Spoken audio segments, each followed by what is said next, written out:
All right, we're back with the second hour of day one of Disaster Week for 2022. Kathy Zant is back with us talking about being prepared for a security incident. Kathy, give us an overview of what we're going to cover here in the next hour. Hey, Nathan. Well, like I said last hour, it's not if your site's going to get hacked. It's not if you're going to have a security incident. It's when bad things happen. So we're going to get prepared today. All right, it sounds like fun. So if you're just joining us for this hour, let me review that the chat room is at ithemes.com/chat. We invite you over there, ithemes.com/chat. I'm dropping in the slides for this session there in the chat room if you'd like to download those and follow along. Also, there's a link to the live transcript down below the chat, and you can follow along with that if you'd like to. And replays of each session will be available in a couple hours, an hour or two after we wrap up today, as soon as we can get those videos rendered and uploaded. As you go, if you have questions, please just drop them there in the chat room. And Kathy, let's get started. All right, let's get started. So last hour we had Star Wars. I'm going to go old school with some movies again, and this is Airplane. I don't know if anybody saw this movie way back in the day, but it is it really has a few scenes that underscore the importance of incident response planning. And interestingly, one of my first jobs was working for an airline. And the one thing that I noticed working for them in my younger years was that everyone there had this philosophy that when bad things happened, it was, well, obviously, when bad things happen in the airline industry, people fall out of the sky, and they treated everything that way. So if Mileage Plus was not available, it was mission critical that Mileage Plus be brought back online as soon as possible. Everything was an incident. Everything that affected the availability of systems needed to be solved as soon as possible. And you do not want to be in the middle of an incident, in the middle of your site not being available or your customers being redirected to malicious parts of the internet, and you're sitting in the pilot seat asking if anyone is able to fly the plane. You want to be prepared. So that's what this is all going to be about. So first off, what exactly is a security incident? And in the security world, they think about this stuff all the time. So we're going to bring a lot of thinking from security and cybersecurity into the WordPress space. So they consider an incident is an event that compromises what they call the triad, CIA, confidentiality, integrity, or availability of an information asset. An event is anything that you can observe. So this could be a hack attempt, but not necessarily a successful intrusion. And a breach is an incident that results in the confirmed disclosure, not just a potential disclosure of data to an unauthorized party. So a security incident is something actually bad happening, an actual hack, an actual breach, something terrible has gone wrong. This all sounds very boring. And before you look at me the way this gentleman is looking at Ted sitting in the airline seat, we're going to try to make this as fun as possible. It sounds just daunting and something that makes you maybe not want to continue on, but this is going to save you a lot of trauma in the long run.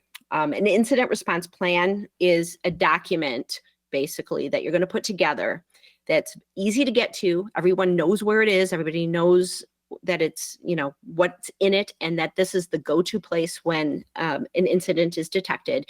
And someone's going to maintain this, keep it up to date, ensure that it's accessible to everyone who needs it.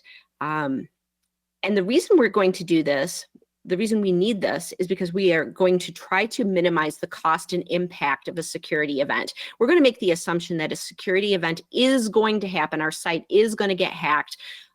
You can apply this to various things, not just a WordPress site, but here we're going to talk about WordPress. You're going to assume your WordPress site is going to get hacked, and your job is to ensure that the confidential is going to stay confidential, that the integrity of your systems and data is going to be protected, that your site isn't going to get deleted, it's not going to get modified, your customer data isn't going to get legs or isn't going to get modified, and that everything that should be available to your customers or to your end users or to your stakeholders, whoever needs access, should be available, remain available. Why do we need to plan? I don't know about you, but if you've ever been in a terrible situation, say a car accident even, something bad is happening, and your ability to deal with things can often look like what's happening here in this movie when they realize that there's problems on the plane. People panic when you are under. The first time I had a hacked server, and it was just a white hat hacker who basically got in to that server that I mentioned in the last hour and left a little note saying that the server I had inherited had not been properly secured. Everybody panicked. Even my bosses panicked when I'm like, what's this mean? Everybody panicked. And our ability to process information when something bad is happening goes down. When you are perfectly relaxed, your ability to process information is 7 plus or minus 2 bits of information, or so say the neuroscientists. And when something bad is happening, like when I got into a car accident in the middle of Phoenix traffic, and I didn't know what to do or who to call or what should happen next, I turned to the side, to the driver's side window where there was an 800 number, and I called that number because it was right there. That is why we need to plan, because our ability to identify, eliminate, and recover in the midst of a security event without a plan is pretty limited. So we want to plan in front of us so we don't have to think about it and we don't have to ask questions about who's going to fly the plane. Now, what's at risk? Why should this matter at all? Does it matter if your site is down for a week? Does it matter if you have an intrusion? It doesn't matter if your customer's data is exposed, if all of their personally identifiable information of your customers' shipping information and passwords and email addresses and even their IP addresses, which is considered personally identifiable information. If that gets exposed, it means if you're doing business in the EU, GDPR comes into play. California requires that you disclose information. Nevada has privacy laws. And according to the National Cybersecurity Alliance, 60% of small businesses go out of business within 6 months of a data breach. So there's a lot at stake. And in contrast, AT&T did a study, and they found that companies with high levels of IT security show better outcomes. What does that mean? It means that with proactive policies, they average 24% sales growth over 3 years with 20% profit margins, and companies that don't pay attention to security only experience 6% sales growth with 3% profit margins. I have a theory that this is just a symptom of corporate culture. When you have a proactive corporate culture, you're more likely going to pay attention to security incident response and security, have proactive policies in place. And you're going to be doing that in the sales and marketing arena as well. So good security is good for business. And you can tell your customers, if you're an agency, you can tell them that. That's why they need iTheme Security Pro on their sites, because good security is good for their business. And that's what you're there to help them do. Because making good decisions to manage risk before security events or incidents protects your business. It's going to keep your business in business, and it's going to help you think through things in a more proactive way, which will have outcomes in a cultural way. All right, let's talk incident response. The security people love their models. This comes from the National Institute of Standards and Technology, or NIST, and they have 4 steps for incident response. And obviously, we spend a lot more time in the first stage, which is preparation. We have to think through all of these things and prepare ourselves. Detection, which we want to do as quickly as possible, because the faster you can detect it, the faster you can fix it. We want to contain the threats.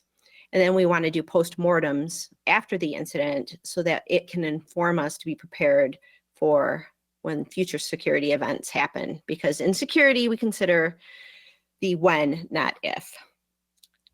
The SANS Institute has 6 steps. I couldn't decide which one I wanted to take you through, so I'm letting you know that there's a couple of different ones. But we're going to walk through the SANS Institute because they break it down into 6 different steps here. And so we're going to walk through all of these from preparation, identification, what we're going to do in terms of trying to see what is different, how we detect an event quickly, containing that threat, eradicating that threat, and recovering, bringing our systems back to normal, our website back up, and then those lessons learned that lead to step 1 again and prepare us again for the future. And then I want to just make one note, because I've been through this 1,000 times, thousands, I don't even know, many times. And the most important part, and the thing that's going to underscore so much of incident response, is communication. Your shareholders or your stakeholders, if you're an agency, your clients, if it's your boss, if you are in a corporation and the CEO wants to know what's going on with the website, it could be your customers, it could be your vendors, there could be a number, whoever is the stakeholders, they're going to want to know immediately what's going on.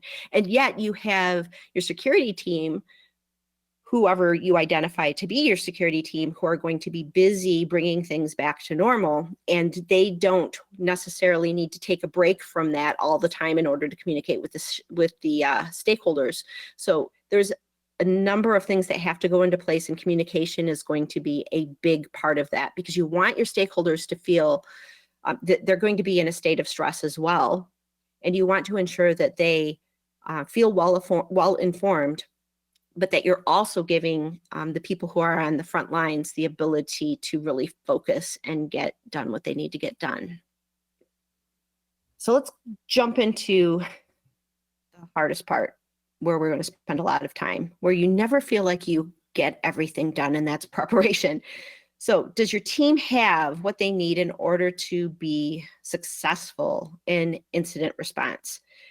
First, you have to identify who is on that team, who is going to be involved.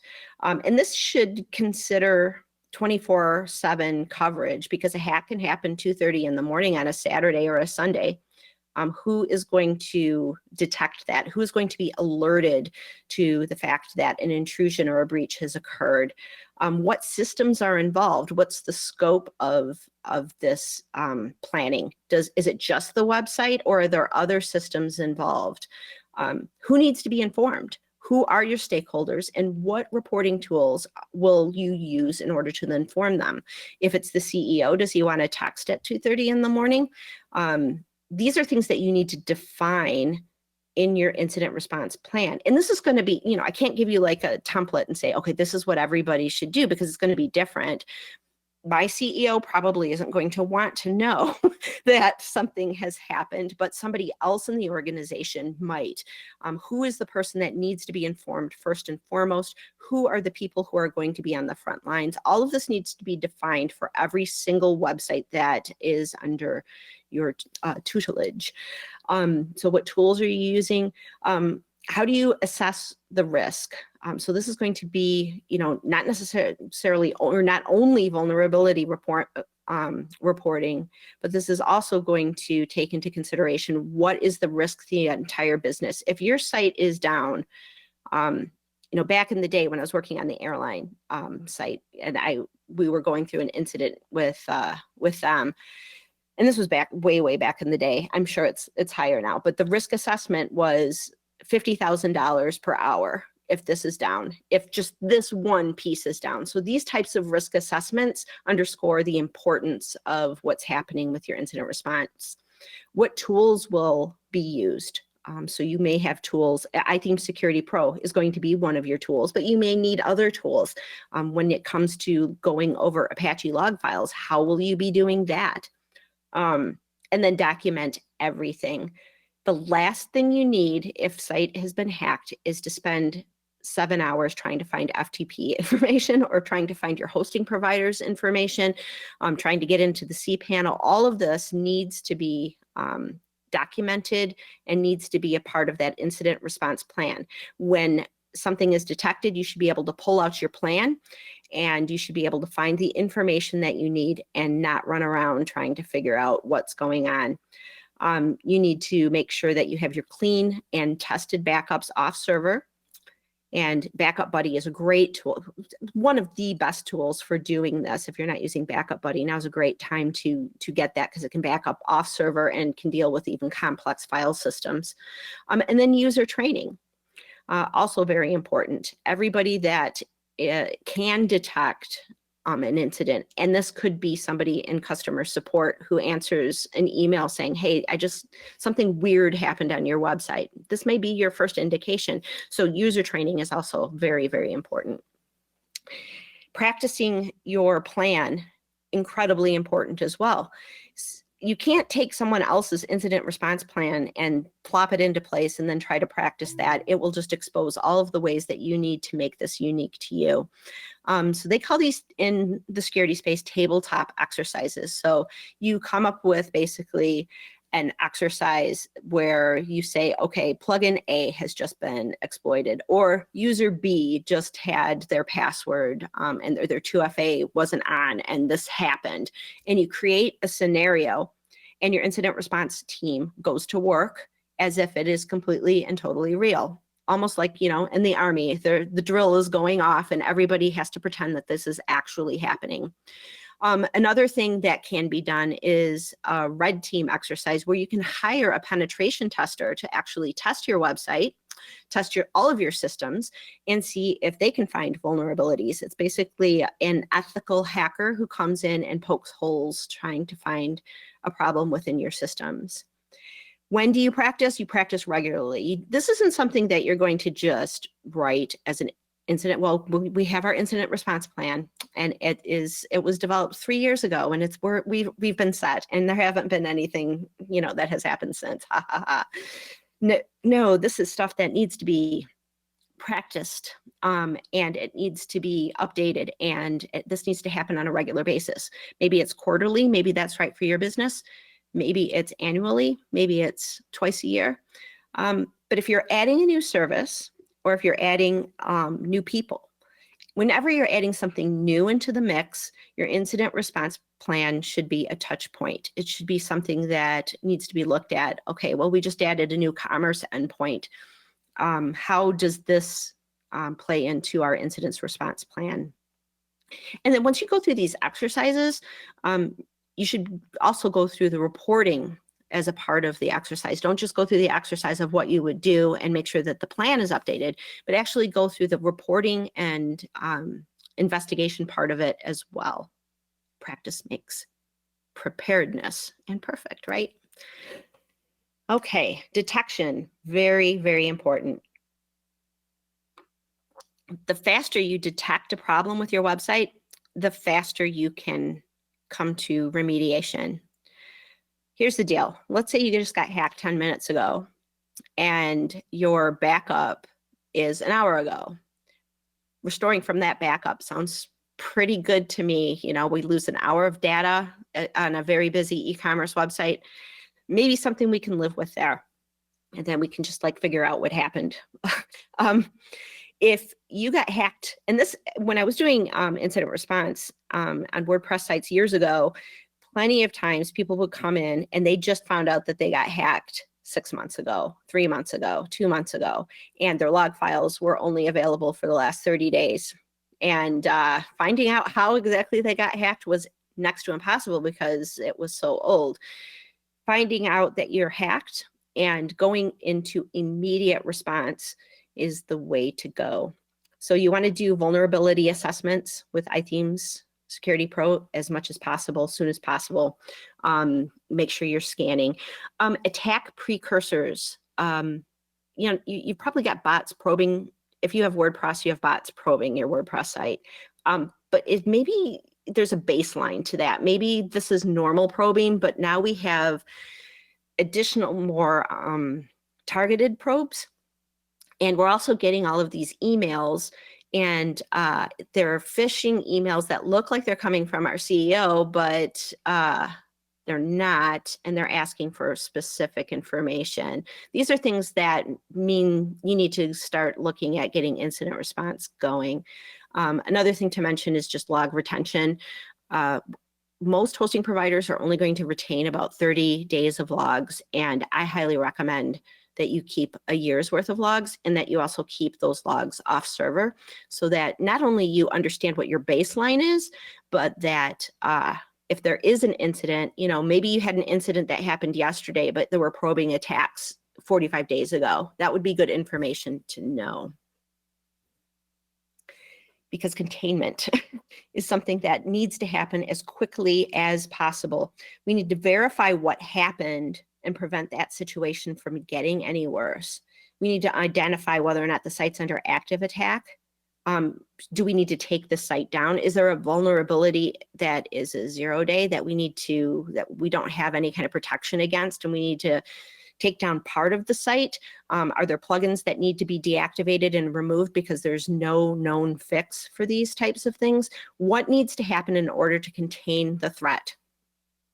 What can we figure out from this attacker? Is this a targeted attack, or is it just general bot malware that, you know, is probably never going to come back? And then obviously we have to prepare evidence for communication, especially if we are in a situation where we're going to have to report breach to, you know, because we are doing business in the state of California or wherever has privacy laws. Maybe legal is going to have to get involved. Maybe you have cybersecurity insurance and they require that you collect particular information.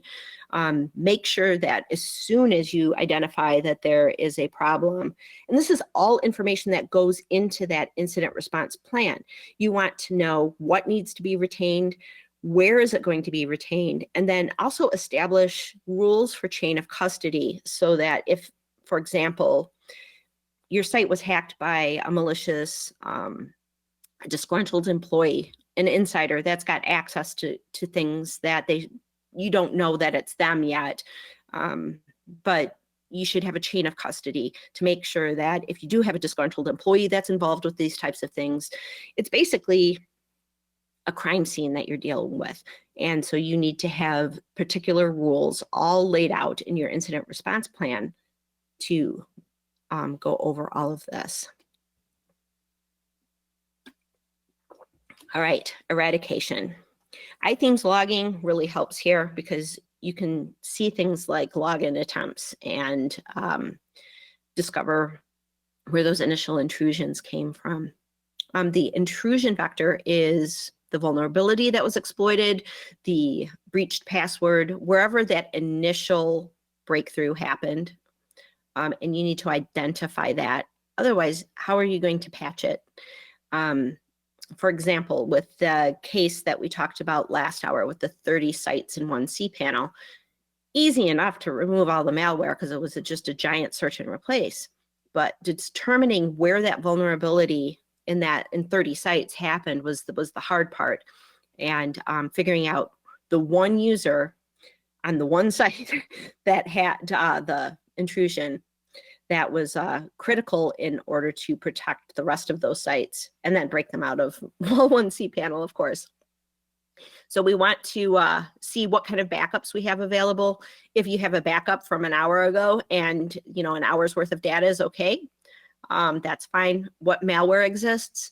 And you have to assume every single password is breached at this point until you can identify that intrusion vector. Because if the hacker did run off with data and they ran off with the information in the database, assume all of your WP admin passwords are in that database, hashed, of course, but they can unhash them, especially if they have it off server, they can figure those out. So assume everything has been compromised and that all passwords are no longer good for you. So here's a little lesson in reviewing log files. I was just going to go over this real quick so that you can see what a log file, Apache log file looks like. And in this case, we have a hacker found an unfinished WordPress installation. without a WP config file present, and then went through the installation process. And let's see what they did. So first we see the IP address and then the date timestamp. And then we see a GET request, and they're getting WP admin /setup config.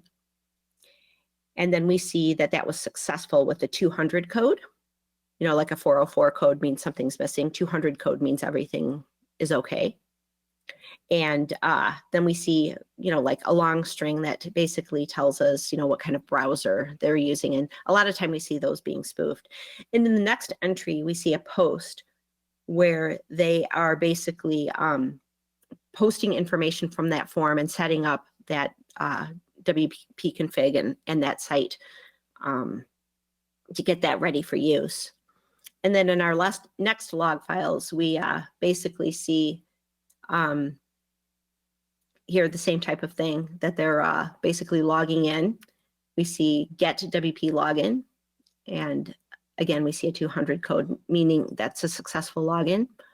And then we see the install process continuing, or the referrer there being the installation process. And then we see them installing a plugin because they're accessing WP admin plugin install. And yeah, the site has now been compromised with one of those plugin files that has backdoors in it. It's basically a zip file that looks like a plugin, walks like a plugin, smells like a plugin, but has malware in it. Common intrusion vector. All right, so we figured all of this out. We know how they got in, and now we need to bring it home, land the plane. Scary stuff here. We need to bring the site back to life. Do we have a clean backup? If we do, let's go ahead and use it. It's recent. We will just bring it back to life very quickly. This is why you want backups regularly. And if you don't, you're going to have to clean the site. You might even need to take the site offline while you're cleaning it if it has malicious redirects. I mean, this is obviously a determination that you're going to have to put into your incident response plan. If the site is so infected that it's going to be of damage to our customers, we're going to take it offline. If it's not, we're going to leave it online while we clean it up and we make sure it's okay, because our backup's not, you know, we don't have a recent backup because it's taken too long. So this is the process we're going to go through in order to clean it. You have to assume that everything that PHP, that the user that runs PHP, everything that touches is compromised. So everything, if you're in a cPanel, everything under public HTML, that's all compromised. Maybe even everything in that hosting account, you'll have to review all of that as well and make that part of your incident response plan as well. So here's what we do if we're going to bring it back to life and we have to clean an infected site. We're going to back up that infected site, because that's also evidence, right? So we want to save that off, and then we're going to extract that backup someplace, maybe on a local computer, maybe on a special server that we have set up that we're going to clean from. And then we're going to clean that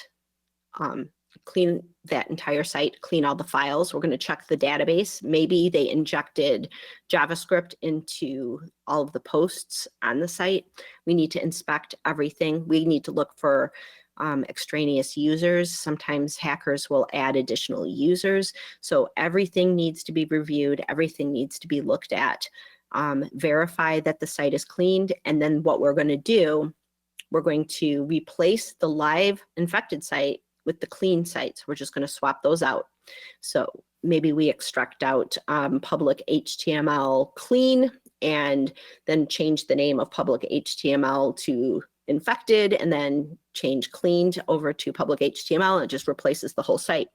You don't want to clean a site on the server. Most hackers, when they get into a site, are going to litter the whole site with backdoors, because they know that eventually you're going to figure out that your site is infected, and they're going to leave backdoors around so that they can get back in once you discover that something has happened. So you want to clean the whole site and then swap it out. So you need to inspect every single file. You know, one thing that you can do is just get like a clean copy of WordPress and then clean out the directory WP includes and WP admin, and then clean out all the, just replace with known clean versions of all of your files. And then, you know, that's one way of doing it, or just inspecting every single file, or calling in remediation help if that is it's a big job. If you haven't done it before, it can be a big job. How are you going to handle it? The big important thing to do is to put into your incident response plan, how is it going to be handled? Are you going to call someone in? Are you going to try to do it yourselves? How is it going to be? All that needs to be documented. And then once you have the clean site up and the site is recovered, change all of your passwords. FTP, hosting account, cPanel, all of your administrative users. You might even want to have your customers. How are you going to communicate with your customers? Another thing that needs to go into the incident response plan. If you have an e-commerce site, you're going to explain to them that there was a breach. How do you know if their information has been compromised, and what do you say to them? Put all of that into your planning. And then when you are recovering, you know exactly what it is that you need to do. And then you need to prepare for the next when. What happened? When did it happen? How did it happen? Did our team respond well? Was the incident response plan useful? Where was it not? Where did we not think through something? This is why you need to practice, because no one can tell you, you know, all of these things need to be covered, because each site is so individual. Each, you know, site on each hosting provider is so individual. So you need to take responsibility to document all of this.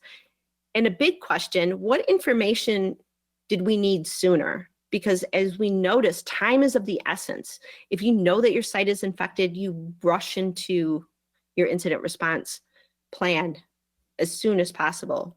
And what tools would have made responding to this much easier? Now, iTheme Security gives you a number of tools in order to prevent these types of things from happening, but also has you covered for when you are dealing with these types of incidents. There is so much reporting available. There are so many different tools that can give you what you need in order to figure out what went wrong where. So definitely make sure that iTheme Security Pro is one of your tools. But there's some other places to go as well, and your stakeholders are counting on you.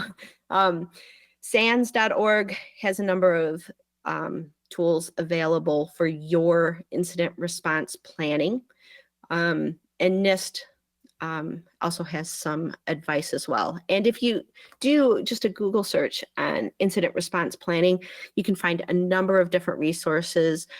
California actually has an actual PDF that you can download that will get you started in thinking through all of the questions they might want to have answered. So you can do a Google search for California Incident Response Plan, and that will show up for you. There's so many resources in the security world that we as WordPress professionals can take advantage of. And, you know, as we've learned, security is our responsibility. It's everyone's responsibility, because in a lot of cases, humans are the weakest link. And iThemes gives you all of the tools in order to make your humans less of a weak link, and give them the tools they need in order to make good security decisions. And that's all I've got. I know this is a lot, and hopefully it didn't scare anyone off. Maybe a couple of people who are like, oh, geez, maybe I'll think about that if it ever happens. And thanks for sticking around, because I know you guys know that planning for the worst makes the worst seem less of a bad thing when it happens. That's all I got. Definitely. Thank you, Kathy. Great stuff today.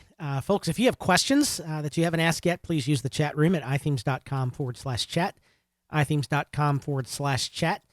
Really only have one question in queue right now, so there'll be plenty of space if you have a question to get over to Kathy. Ernesto just had a question for you, Kathy, and it's fairly broad, okay, so it gives you some room to answer here.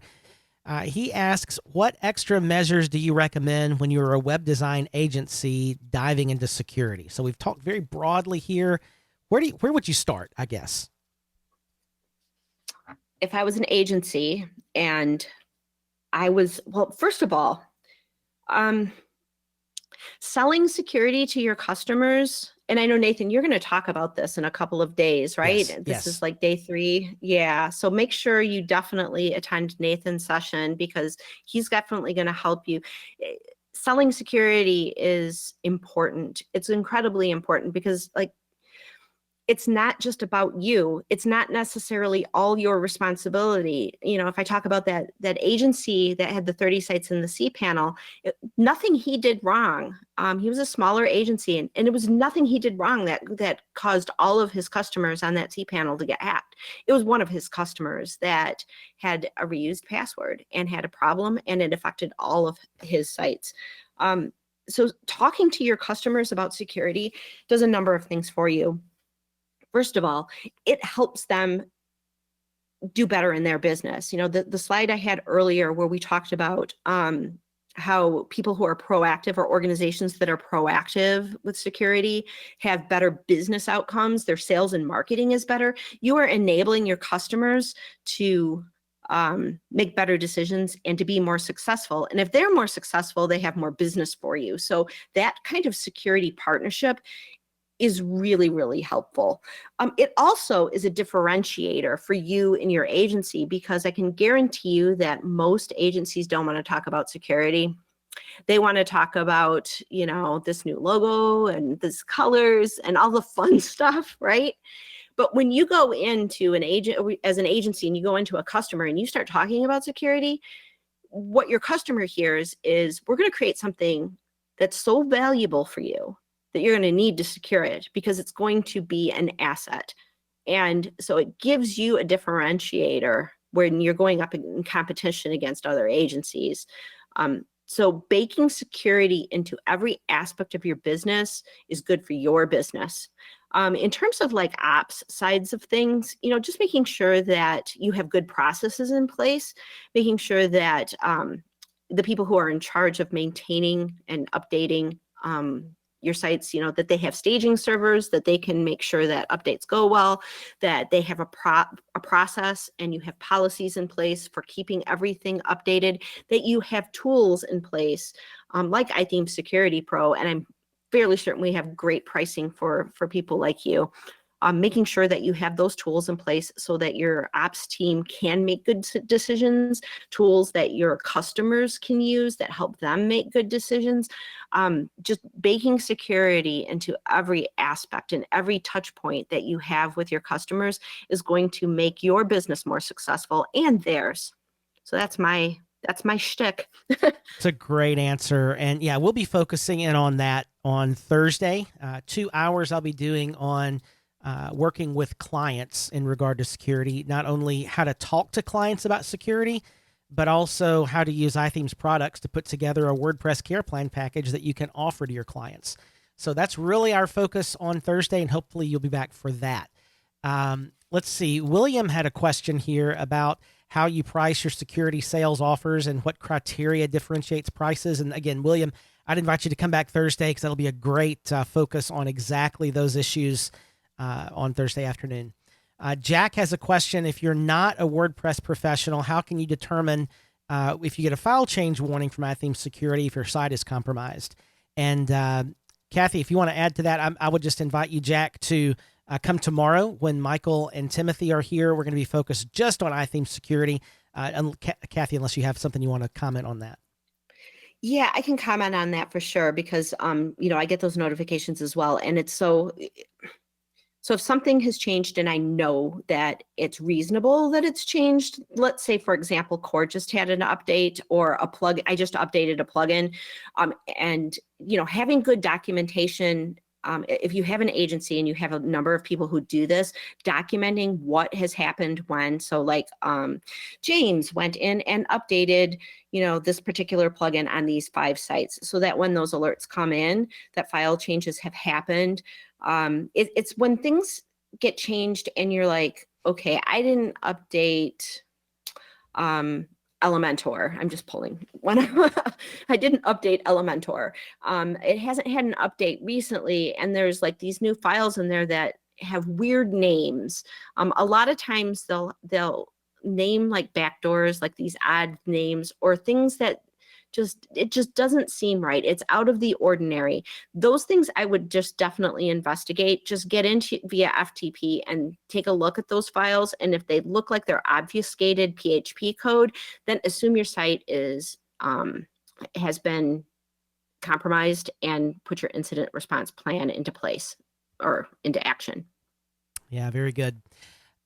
Chris says, just out of curiosity, do you have any idea if most hackers are in the US or are they overseas? Here's the deal. They're all over the place.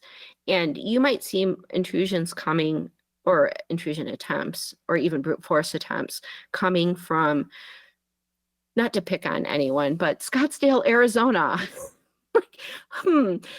That's probably not necessarily a hacker in Scottsdale, Arizona, but it's probably a GoDaddy server that has been compromised and it is being used in a command and control type of way by a hacker anywhere in the world that is then, using that particular resource in order to command and control a larger initiative. And, we've seen hacks coming from all over the place. That might be somebody hacking from Algeria. You might see a hack coming straight from Algeria, but it's very rare that hackers are exposing their home IP address. They're normally using some other type of resource, whether it's a spun up server somewhere. AWS is often used. They shut it down pretty quickly, but they typically use resources from elsewhere. So you might see something coming from, Oregon, and it's just, AWS servers that are being used. Yeah, for sure. So following up on that, a lot hackers are using other server resources to do their dirty work. Paul is asking, does blocking an IP address really matter if so many are spoofed or used as a pass-through? Yeah, that's the thing, is they know that you're onto them eventually, right? So they rotate through IP addresses pretty quickly. To me, I don't even think about blocking stuff. Honestly, on my servers, I have Cloudflare. And so generic types of attempts, they are pretty good at blocking those types of things. And, I just make sure everything's tightened down. And then I have intrusion detection with iTheme security and stuff. Blocking IP addresses, they just rotate through them so quickly that it, to me, is, it's like playing whack-a-mole. You can block that IP address now, but, it could be a problem. It could be the same exact hacker using a different IP address an hour later even. Right. And, that's the beauty of the way iTheme security approaches that sort of attack is you can we'll be talking about this in more detail tomorrow, but you can set thresholds where if an IP is being used in multiple invalid login attempts or whatever, all that you're not actually having to sit there, I want to block this IP and clicking a button. It's all happening automated behind the scenes. So as I believe William mentioned in the chat, blocking the IP offers temporary relief, but it's not really getting to the heart of the issue in many cases. Exactly. Right. Yeah. I mean, most of these attacks are it's all bot driven. It's not like a dude sitting in his basement in a hoodie, I'm going to get into this blog. It's a dude with, an army of bots. And so the great thing with the army of bots is there's a lot of pattern recognition with them. So you can use automated protection like iTheme Security Pro to protect yourself. Right. All right. I believe that's going to bring us to an end for questions. Great stuff today, Kathy. Any final thoughts as we're starting to wrap up? No, this was a lot of fun. I was really happy to participate in all this. It's, security is very interesting to me. It's always something that you got to kind of keep in the forefront of your mind. And so it's exciting to me to see iTheme Security Pro putting on Disaster Week this week to keep everybody on their toes here. It's great. Definitely. And before I give you a quick preview of what's happening tomorrow and Thursday, let me just again remind you that there are two really good deals over in the sidebar beside the chat room. 40% off the iThemes plugin suite using the code Disaster40. Or actually, those links have now been updated to be direct purchase links using those coupon codes. So if you don't have a license for iTheme Security, you can grab 35% off or just get the full plugin suite, which is all the plugins that iThemes offers with a lot of things, including iThemes Security Pro. And that suite is 40% off. Those deals are good through the end of this week. Just use those links over in the sidebar. Now, tomorrow, we've had a great overview of WordPress security today. Kathy's done a great job getting the big picture of security. Now, tomorrow, we're going to be specifically talking about using iThemes Security Pro to protect your WordPress site. In the first hour, we're going to hear from Michael Moore, who is one of our security experts and the product manager here at iThemes, about 7 ways to detect and stop malicious behavior on your website and those specific features in iThemes Security Pro that are going to help you do that. And in the second hour, I'm super excited about this. We're going to have Timothy Jacobs back with us. Timothy is the lead developer for iThemes Security. He's a WordPress core contributor and one of the maintainers of the WordPress REST API. Now, Timothy is going to give an advanced talk that's focused on the iThemes Security dashboard, in-depth customizations with actions and filters, and even some WP CLI commands that make working with iThemes Security even easier. Now, this is the first time in all the webinars and years I've been doing this that we've ever had that developer-focused talk on security on iThemes Security, and I am absolutely thrilled that Timothy's going to be with us to talk about that. Now, even if you're not a developer type, y'all, Timothy, if you've ever heard him present, makes very complicated subjects very easy to understand. So it's going to be a great talk. We've not ever done a security talk like Timothy's going to give tomorrow. So that's all tomorrow, 1 to 3 p.m. here for Disaster Week. Now, Thursday, as I mentioned earlier briefly, we'll be talking about how you provide WordPress security to clients inside of a WordPress care plan. I'll be talking about, how do you explain the need for care plans to clients, how security, good analogies and words and phrases to use when talking to clients about security, and then also how to actually create a care plan using iThemes products that you can then sell to clients. So it's going to be a great week, all about iThemes Security tomorrow and client work on Thursday. And that's going to be it for today. So thanks for joining us. Hopefully we'll see you back here tomorrow, 1 to 3 on iThemes Training, where we go further together.